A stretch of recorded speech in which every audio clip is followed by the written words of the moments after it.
Bonjour à tous, je suis Sylvie Corr, chargée d'animer cette dernière conférence du Salon Azimut 2024 qui concerne le devenir étudiant. Donc, quand on devient étudiant, notre statut change, on devient des grands, mais il faut se loger, se nourrir, se soigner et se divertir.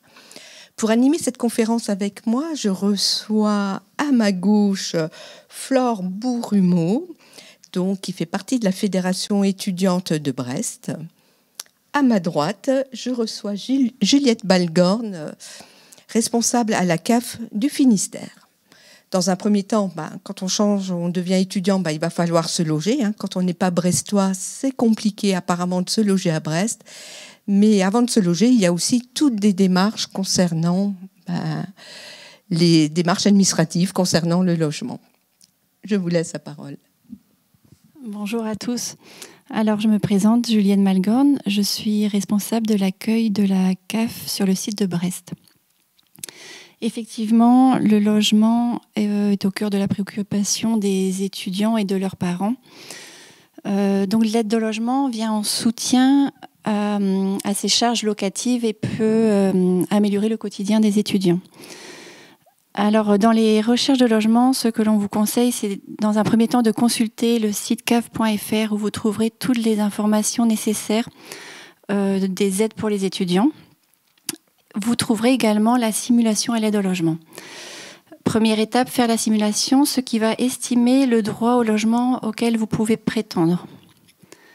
Ensuite, deuxième étape, lorsque le bail est signé, vous pouvez effectuer la demande d'aide au logement en ligne, c'est dématérialisé, sur le site caf.fr toujours. Et donc votre droit sera étudié. Ensuite, l'aide au logement est versée soit à l'étudiant, soit au propriétaire bailleur. Alors j'ai une question, le droit, l'aide au logement, est-ce qu'elle est liée à la taille du logement, au type de logement? Est-ce qu'il y a un lien entre les deux? Donc si je prends un F1, est-ce que j'ai la même aide que si je prends un F4 ou un F5 Alors les conditions d'attribution ne sont pas liées au type de logement. Vraiment là, il faut utiliser le simulateur pour étudier le montant, mais ceci dit, le droit n'est pas lié au type de logement. D'accord, merci. Voilà pour l'aide au logement. Alors je pense à une autre aide qui peut venir en soutien aux étudiants lorsqu'ils font leurs études par alternance. C'est la prime d'activité. Là encore, vous pouvez consulter sur le site caf.fr toutes les conditions d'attribution de cette prime. Ensuite, la demande se fait en ligne. C'est une demande totalement dématérialisée. Vous n'avez aucun document à fournir, très facile, très simple à faire.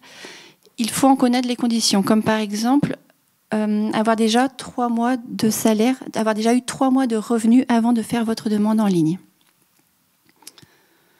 Voilà. Alors, si vous avez des questions sur ces prestations ou d'autres questions, vous pouvez joindre la caisse d'allocation familiale de différentes façons. Vous pouvez la joindre par téléphone au 32 30, du lundi au vendredi de 9h à 16h30. Vous pouvez également communiquer par mail sur le site de caf.fr. Vous pouvez aussi vous déplacer sur nos sites Brest, Quimper et Morlaix. Brest et Quimper de 8h30 à 16h45 sans interruption. C'est fermé le jeudi. Vous retrouvez toutes ces informations sur le site caf.fr. Les adresses des sites, les coordonnées de contact, vous avez tout ça sur le site. Vous avez également, si vous n'êtes pas dans les villes, les maisons France Service qui peuvent vous accompagner sur les démarches en ligne sur caf.fr pour la prime d'activité pour l'aide au logement. Une dernière chose peut-être pour les étudiants, je vous conseille fortement de télécharger l'application caf.fr. Cette application vous permettra de consulter votre profil, vos droits, vos paiements, également de mettre à jour votre profil, et l'intérêt c'est aussi d'avoir les notifications de la CAF. Je pense par exemple à l'étudiant boursier qui chaque année doit mettre à jour son profil pour rester étudiant boursier. Cela peut être fait sur l'application. L'alerte est donnée sur l'application. C'est peut-être plus facile pour les jeunes étudiants. Voilà, je crois que j'ai fait le tour. Donc pour les attributions d'aide au logement, il y a aussi avant tout trouver un logement. Donc je suis désolée, on n'a pas le Crous présent. Donc vous savez que le Crous, c'est une partie restauration, c'est une partie logement. Pour pouvoir solliciter un logement en résidence universitaire ou en cité universitaire, vous devez absolument vous connecter sur messervicesétudiants.gouv courant mai. Alors, je n'ai pas les dates en tête, mais courant mai, pour solliciter une résidence administrative ou une chambre universitaire en lien avec votre lieu de formation choisi. Donc, vous avez droit sur ce site-là à faire 3 vœux pour 3 villes, avec chaque fois la possibilité de trouver soit 2 résidences. Donc, une résidence, c'est plutôt un studio indépendant, c'est plutôt un F1 ou un F1 bis. Soit c'est pour trouver une chambre en résidence universitaire, donc, ou en CTU, comme on appelait dans mon temps. Donc, c'est des chambres de 9 mètres carrés en collectivité. Donc, je vous rappelle, 3 vœux, 3 villes et 2 résidences et cités universitaires. Le Crous aussi peut vous accompagner quand vous recherchez des logements chez des particuliers, chez des propriétaires particuliers, ou même qui dépendent des offices des HLM, peut vous accompagner pour les cautions, cherchez le mot, dans ce qu'on appelle l'OCAVIS. Donc, peut vous accompagner, vous aider pour bénéficier d'une caution à 0. Voilà pour le logement. Le Crous, c'est aussi la restauration. Donc, la restauration, vous savez qu'il y a un certain nombre de lieux pour pouvoir déjeuner ou dîner sur Brest. Alors, je ne connais pas le nom, mais je pense que Flore va pouvoir nous éclairer plus précisément. Donc, sachez que la restauration, c'est 1 € pour les élèves boursiers, 3,30 € pour des élèves non boursiers. Comment savoir si on est boursier ou pas? Il y a toujours le site de simulation qui est dans le dossier social étudiant que vous allez pouvoir consulter et faire des simulations avec les revenus des parents et les perspectives. Vous savez que vous pouvez être très bien boursier à taux 0, donc vous ne percevrez rien de l'État, mais par contre, vous ne payerez pas les frais d'inscription ou à l'université principalement. Voilà. Alors, je laisse Flore poursuivre un peu sur des points, notamment la restauration, surtout les points qui nous concernent, à savoir le logement, la restauration et se divertir. Bonjour à toutes et à tous. Du coup, je m'appelle Flore, je suis en 3e année de LLCR anglais donc à l'UBO à Brest. Et oui, du coup, le Crous, comme vous l'avez dit, a plusieurs missions, dont le logement et la restauration, mais de nombreuses autres aussi, comme l'emploi, la mobilité et la culture. Donc, ils accompagnent sur différents volets. Au niveau de la restauration, donc il y a, on va dire, 2 sites principaux qui sont le restaurant universitaire, qu'on appelle aussi un peu couramment le RU, la cafétéria aussi, des cafétérias. Donc ça, au niveau, selon les sites universitaires, il y en a plusieurs. L'offre est assez diversifiée aussi et prend en compte notamment les régimes alimentaires. Donc voilà, au niveau de la restauration, il est aussi possible de ramener sa propre nourriture le midi pour manger, bien évidemment. Et certains restaurants universitaires sont ouverts aussi le soir, surtout celui qui est près des résidences universitaires. Donc ça peut être chouette aussi pour les étudiants qui habitent pas très loin. Comment on fait pour pouvoir aller manger aux rues? C'est une carte, on paye directement? Alors, à la rentrée, où on fait tout ce qui est inscription administrative, en fait, on obtient une carte étudiante. Cette carte étudiante, c'est une carte comme on a aussi généralement au lycée et qui permet, on peut l'accréditer, donc mettre de l'argent dessus et l'utiliser tous les midis. Et quand on est boursier, on a en fait cette carte aussi, mais automatiquement, indique si on l'est ou non. C'est-à-dire que moi, par exemple, le midi, je présente ma carte et du coup ça me permet de bénéficier du repas à 1 € quand on est boursier et 3,30 donc quand on ne l'est pas. Donc vraiment avoir sa carte étudiante et après on peut régler aussi notamment par carte, si on n'a pas crédité sur la carte Easily, donc on appelle. Donc voilà, et après sinon le RU et la cafétéria sont accessibles à toutes. Ils sont généralement ouverts assez tôt le matin, dès 9h pour les cafétérias et ferment généralement début d'après-midi. Et pour les restaurants universitaires, c'est 11h30, on va dire 13h30, quelque chose comme ça. Est-ce qu'on peut déjeuner aussi au restaurant universitaire? Vous disiez la cafétéria à 9h. Oui, donc la cafétéria, généralement, le petit déjeuner, ça arrive avant d'aller en cours, aller chercher un café ou un pain au chocolat aussi. Le midi, on peut manger soit à la cafétéria, donc on a plus des sandwichs, des pasta box, des panini, tout ça. Donc on va dire peut-être une restauration plus rapide, alors qu'au restaurant universitaire, ça va être un repas un peu comme au self, on va dire, à la cantine quand on est au lycée. Donc voilà, on peut totalement y déjeuner, et comme je disais aussi le soir, selon les restaurants universitaires qui sont ouverts. Alors pour ce qui est du logement, donc on a vu la restauration, le logement, si vous pouviez compléter mes simples propos. Oui, bien sûr. Faut savoir qu'on peut demander un logement jusqu'au 31 août à peu près, parce que ça, souvent, on se pose la question justement selon les sites, et les formations où on est accepté. Donc voilà, généralement, on reçoit notre réponse via Parcoursup en juin, mais on peut entamer nos démarches de recherche juste avant, comme ça, on cible les différents sites où on pourrait être admis, et une fois qu'on a nos réponses, on peut justement sélectionner. Il y a différents types de logements, comme vous l'aviez dit, en résidence, en colocation aussi. Alors, c'est une question aussi qu'on peut se poser quand on devient étudiant. Est-ce qu'une colocation, c'est quelque chose qui peut me plaire? Est-ce que ça peut bien se passer?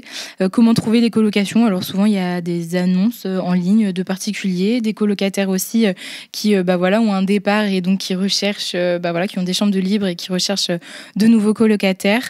Donc voilà, des particuliers, les petites annonces aussi des fois à la rentrée, que ce soit en colocation ou aussi des annonces simples dans les points d'affichage au sein de nos formations. On peut retrouver des petites annonces, donc pas hésiter à les consulter. Les bouches à oreille, des fois aussi les amis. Le BIGE, je crois, le BIGE peut Le aider. bureau Info Jeunesse, oui, c'est ça, qui est situé donc au centre-ville, qui accompagne donc à la fois sur la partie logement, sur la partie emploi aussi, quand on cherche un emploi pour les vacances notamment, et qui accompagne aussi sur toutes les questions d'orientation. Donc voilà, on a pas mal d'acteurs aujourd'hui qui peuvent nous accompagner, même le CROUS, comme vous l'avez dit. Donc voilà pour la partie logement. Et comme vous disiez, pour les bourses, il faut vraiment pas hésiter à utiliser le simulateur de bourse pour voir justement si on est éligible ou non. C'est des choses des fois qu'on n'a pas tendance à penser. On se dit qu'on n'est pas du tout éligible automatiquement. Malheureusement, le système des bourses aujourd'hui n'est pas parfait. Il n'englobe pas toutes les personnes, et souvent, on peut à quelques euros près au niveau des revenus des parents ne pas être éligible, mais il faut redemander chaque année. Et nous, en tout cas, à la FEDB, donc la Fédération d'associations et d'élus étudiants, justement, on essaie de faire en sorte que cette bourse-là soit élargie et puisse englober à plus d'étudiants, parce que aujourd'hui, c'est vrai que c'est pas toujours facile de compléter en fait avec tout ce qui est logement, alimentation, tout ça, mais on peut avoir des aides comme par exemple pour le logement, et auprès du CROUS aussi. Il faut savoir qu'il y a deux types d'aides en parallèle des bourses, ce qu'on appelle les ASAP et les ASAP. Donc c'est une allocation spécifique, aide ponctuelle, donc voilà, pour quelque chose qui est plus ponctuel, et aussi annuelle, donc qui vient en complémentarité avec les bourses. Donc pas hésiter aussi de se renseigner pour savoir si on peut être éligible ou non. Oui, pour rappel, les critères d'attribution de bourse dans le supérieur n'ont rien à voir avec les critères de bourse au lycée. On peut très bien ne pas avoir été boursier au lycée et bénéficier d'un taux 3 ou 4 boursier enseignement supérieur. Donc, il faut vraiment faire la simulation, mais vraiment chaque année, parce que ça peut varier en fonction du niveau d'études. Sinon, L1, L2, L3 ou master, les critères évoluent. Du coup, je disais qu'on a beaucoup d'acteuristes qui sont là aussi pour nous aider, donc sur le volet logement, le volet alimentation. On a aussi le volet santé qui est très important aussi. Souvent, on n'y pense pas. On a tendance à le mettre de côté quand on rentre à l'université. Il faut savoir qu'à l'université, on a un service de santé étudiant qui s'appelle le SSE, service de santé étudiant, qui permet du coup d'avoir des professionnels, donc médecine générale, gynécologie, accompagnement psychologique psychologique et infirmier aussi, donc qui est gratuit pour les consultations et aussi pour voilà les séances psychologie. Voilà, quand on a besoin de discuter avec quelqu'un, on a des séances qui sont gratuites, c'est un nombre de séances gratuites. Donc il ne faut pas hésiter à justement consulter ces spécialistes-là et justement faire attention à notre santé qu'on a peut-être des fois tendance à laisser de côté parce qu'on a la tête prise dans les cours. Et aussi pour tout ce qui est question de mutuelle de santé. Souvent, on est accroché à la mutuelle de nos parents et on a la possibilité aussi en tant qu'étudiant, il existe des mutuelles de santé étudiantes, donc pas hésiter à voir les différentes mutuelles qui existent, à comparer aussi surtout les offres et les tarifs. Et donc voilà, c'est vrai qu'on a tendance pareil au niveau des mutuelles, des fois à laisser de côté et donc pas hésiter à s'informer. Donc, si je comprends bien, parce qu'à mon époque, on devait prendre la mutuelle santé en même temps que l'inscription à la fac. Donc là, on n'est plus obligé de s'inscrire dans une mutuelle, de souscrire à une mutuelle dès la première année. Non, du tout. Ça a été enlevé depuis très longtemps. Quelques années maintenant. Donc aujourd'hui, on peut avoir du coup notre propre mutuelle ou aussi être attaché donc toujours à celle de nos parents. Donc oui, non, c'est plus obligatoire. C'est plus obligatoire. De mémoire, pour le dossier social étudiant, on parle de la CVEC. Est-ce que vous pourriez nous expliquer ce que c'est ? Oui, bien sûr. Donc la CVEC, c'est la contribution de vie étudiante. Donc c'est, alors cette année, elle est d'un montant de 100 €. Donc c'est une somme qu'on règle à la rentrée en même temps que notre inscription à l'université. Et donc ça permet de bénéficier de différentes activités. Voilà, c'est une contribution qui est donnée et qui permet aussi de si en tant qu'étudiant on a des projets, de pouvoir faire des demandes des demandes de subventions et donc de pouvoir mener aussi ces projets, donc des projets collectifs qui visent à dynamiser l'université. Malheureusement, le problème, c'est qu'aujourd'hui, la CVEC est indexée sur l'inflation, ce qui fait qu'en quelques années, elle a pris, 10 €. Donc ça, pareil, au niveau de la FEDB, on aimerait bien que ce montant-là auprès du Crous soit déjà réévalué, parce que 100 € sur un budget étudiant, c'est très cher, mais surtout aussi ne soit plus indexé sur l'inflation. Et quand on est boursier, donc on n'a pas à régler donc la CVEC ni les frais d'inscription à l'université. D'accord. Donc vraiment, boursier, il faut vraiment bien regarder si on peut y être ou pas. Ça fait des économies. Une inscription à l'université, en termes de tarifs, c'est combien ? Pour du coup, une licence, c'est 170 €. Donc ça ne change pas selon les licences. Pour toute l'année, pas par semestre. Non, pour toute l'année, donc 170 € et à ça donc rajouter le montant de la CVEC. D'accord, merci. Donc on a vu le logement, la restauration, un petit peu la santé. Maintenant c'est le plus plaisant, se divertir, faire du sport notamment, la culture. Oui, totalement. Aujourd'hui, c'est très important quand on est étudiant, de se focaliser sur ses cours, c'est très important. Mais l'université, c'est pas que ça. La vie étudiante, ce n'est pas que ça. On a plein de choses qui sont mises à disposition, plein de services au niveau de l'université. On a le service culturel, donc qui propose énormément de choses. Beaucoup d'offres, de concerts, d'événements. On peut voir pas mal d'affiches au sein de l'université, mais des fois, on a tendance à passer à côté. Mais des choses qui sont assez chouettes et qui nous permettent de découvrir de nouvelles choses. On a aussi le SUAPS, du coup, c'est le service d'activité physique et sportive de l'université, qui propose vraiment pas mal d'activités pour le coup. Gratuites les activités ? Oui, c'est ça, gratuit pour les étudiants. Après, à part certaines activités qui, des activités peut-être plus complexes et qui certaines nécessitent un coût supplémentaire. Mais donc voilà, il ne faut pas hésiter donc à la rentrée aller s'informer et découvrir aussi un petit peu les différents créneaux. Et surtout, il n'y a pas qu'à la rentrée parce qu'en plein milieu d'année, on peut aller aussi se rapprocher du SUAPS et justement voir si certaines activités ne se sont pas libérées Donc voilà, donc ça c'est assez chouette. Et aussi quelque chose qu'on a tendance peut-être à pas connaître, qu'a mis en place le ministère, c'est le passeport.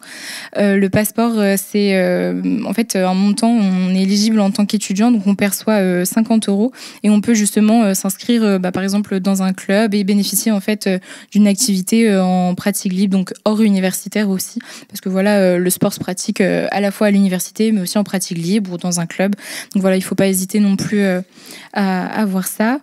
Et comme je disais aussi, il y a la vie associative. Donc aujourd'hui, on a la chance au sein de l'université de pouvoir d'avoir plein d'associations, qu'elles soient étudiantes, donc au niveau de filière, mais aussi transversales, donc des associations sportives ou autres, dans lesquelles on peut s'engager, participer, monter des projets et aussi se découvrir peut-être des fois des passions. Donc pas hésiter aussi à se rapprocher de ce que font les associations parce qu'elles proposent pas mal de choses aujourd'hui, des activités qui sont très diverses et variées. Et donc aussi des fois sauter le pas et s'engager et découvrir de nouvelles choses. Ça permet vraiment d'avoir une vie à côté des cours et de vivre une vie étudiante complète. Merci. Alors moi j'ai une question. Votre association, est-ce qu'elle accompagne des publics particuliers, donc porteurs de handicap, ou est-ce qu'elle accompagne au départ peut-être dans le cadre d'Erasmus, enfin d'accompagner pour le montage du dossier, ou je sais pas, des... Oui, bien sûr. Donc, à l'université, on a beaucoup d'autres services aussi, donc en diversité. Donc, je parle pour l'UBO notamment, mais dans les dans les établissements généralement, des composantes qui permettent d'accompagner les étudiants en situation de handicap et de proposer aussi des aménagements pour que voilà les études se passent au mieux. Il y a aussi tout ce qui va concerner les mobilités, où il y a des personnes aussi qui sont responsables et qui peuvent accompagner. Voilà, quand on souhaite partir en Erasmus, quand on a besoin de trouver un stage et qu'on ne sait pas trop comment s'y prendre. Et nous, pour le coup, à la FEDB, ce sont aussi des missions que l'on a en complémentarité, bien sûr, avec les services de l'université et via les associations, parce que donc à la FEDB, on est composé d'associations étudiantes et d'élus étudiants. Et donc, tous ensemble, on va faire en sorte d'accompagner les étudiants. Donc, ça peut être par la mise en relation, par exemple, avec d'anciens étudiants, des professionnels aussi, parce qu'on a un peu plus d'une trentaine d'années, donc des anciens qui sont un peu passés par chez nous et qui aujourd'hui sont dans le monde professionnel. Donc voilà, on accompagne aussi les étudiants internationaux qui viennent étudier aujourd'hui en France. Donc on peut nous retrouver notamment à la rentrée, souvent quand on arrive à l'université, il y a toute la partie rentrée où justement l'université met des choses en place pour informer, accompagner sur les premières semaines. Donc nous on est présents pour justement échanger, discuter sur les réseaux sociaux aussi. Aujourd'hui on utilise pas mal, donc faut pas hésiter à nous contacter. Et les services aussi notamment ont des pages, notamment Instagram, donc pas hésiter à se renseigner. Et les portes ouvertes aussi, très important quand on peut les faire, aller se renseigner, aller en immersion et voir un petit peu comment ça se passe.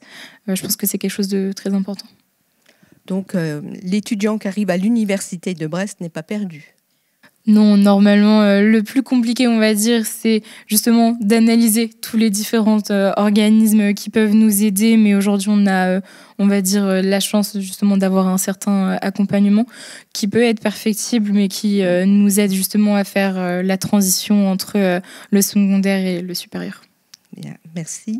Donc, on a vu, là, les étudiants sont accompagnés. Je pense que les parents, pour les démarches administratives, sont particulièrement accompagnés par les services de la CAF. Est-ce que vous souhaitez rajouter des éléments, notamment pour ce qui concerne le logement ou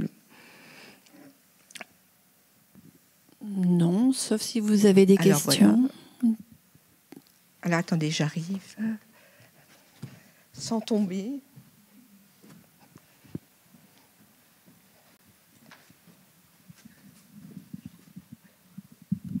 Bonjour. Désolée, on est arrivé un petit peu en retard, vous ne trouvez pas. J'ai pas du tout entendu du coup sur quel site il fallait vraiment aller vous trouver, si c'est sur le site de la CAF pour, au niveau des aides pour le logement ou pour les jeunes étudiants. Alors oui, où est-ce qu'il faut qu'on aille en fait? Les aides pour le logement, c'est le site de la CAF, uniquement le site de la CAF. Sur Internet, vous pouvez peut-être trouver autre chose, mais il ne faut pas vous y fier. Donc sur le site de la CAF, vous trouvez toutes les informations sur les aides pour les étudiants et pour tout le monde. Et vous allez trouver le simulateur d'aide au logement. Donc voilà, première étape, faire ce simulateur pour estimer le droit à l'aide au logement. Et s'il est positif, vous faites la demande en ligne. C'est dématérialisé totalement sur le site caf.fr.